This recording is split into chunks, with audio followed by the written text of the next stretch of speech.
Ήρθε η ώρα να κάνουμε βορτίτσα. Τώρα πάω να δω ξανά πιο χαλαρά το γήπεδο του Βαλερέγκα. Να δω λίγο και την μπουτίκα αν έχουνε.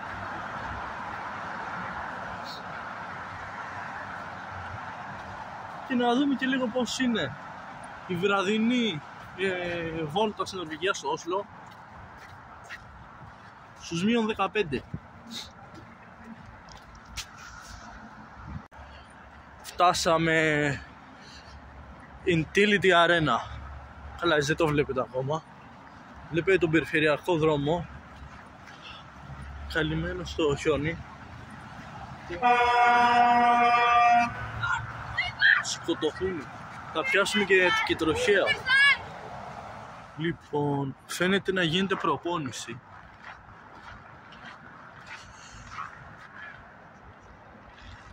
Δεν ξέρω τώρα αν βλέπετε κάτι εσείς. Νομίζω βλέπετε. Είμαστε εδώ στο πέταλο των φανατικών της Βαλερέγκα.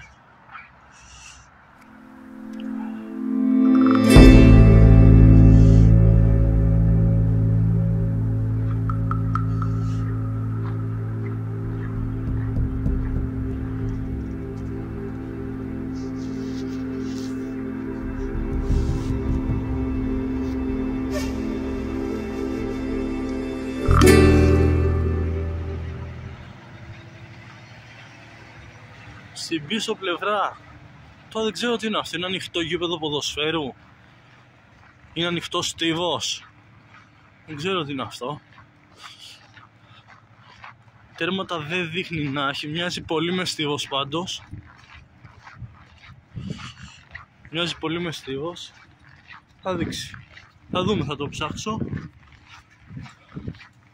και θα σας πω τώρα.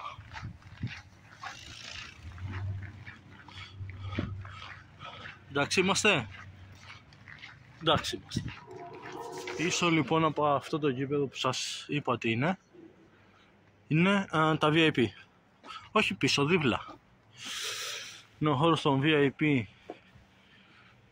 της Βαλερέγκα. Είναι ανοιχτά το πρωί, αν ερχόμουν πρωί θα μπορούσα να μπω μέσα, να το δω.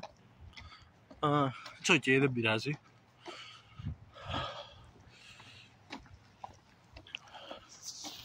Από κάτι μικρά γηπεδάκια και ένα μεγάλο πάρκο, το δεν μπορώ να σου δείξω ότι είναι νύχτα και μακριά.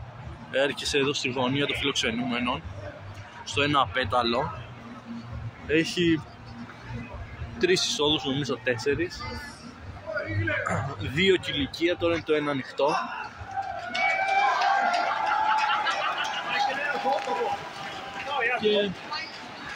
Και αυτό είναι όλο, δεν έχει κάτι. Και κατευθείαν μπαίνουμε στο γήπεδο. Αυτό.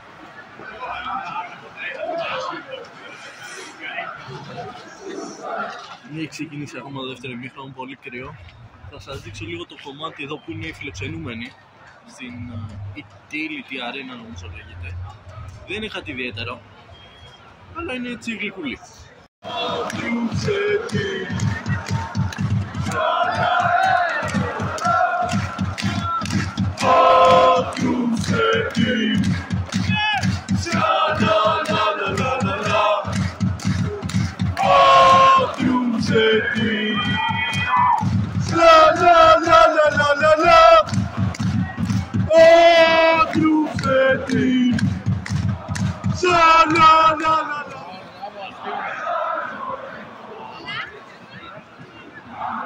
Tydepunkt Tromsø spiller nummer 11, nummer 22 Jensen.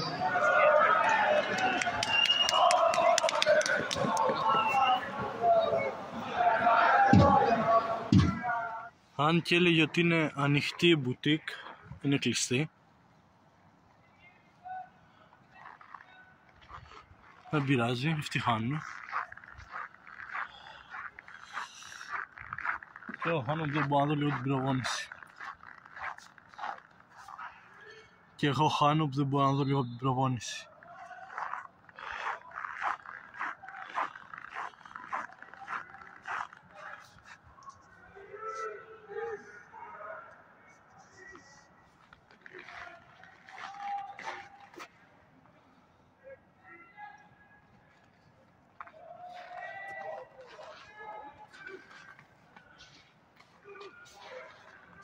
Και εδώ είναι διάφοροι ήρωες της ομάδας. Φαντάζομαι αρχηγοί ή οτιδήποτε. Από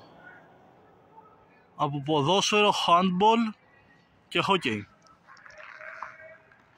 Η αλήθεια είναι ότι μπέρδεψα τα πέταλα. Και εδώ είναι το πέταλο των παιδούχων. Στο πέταλο που ήμουν πριν ήταν οι φιλοξενούμενοι που ήμασταν εμείς χθες. Καλή φάση.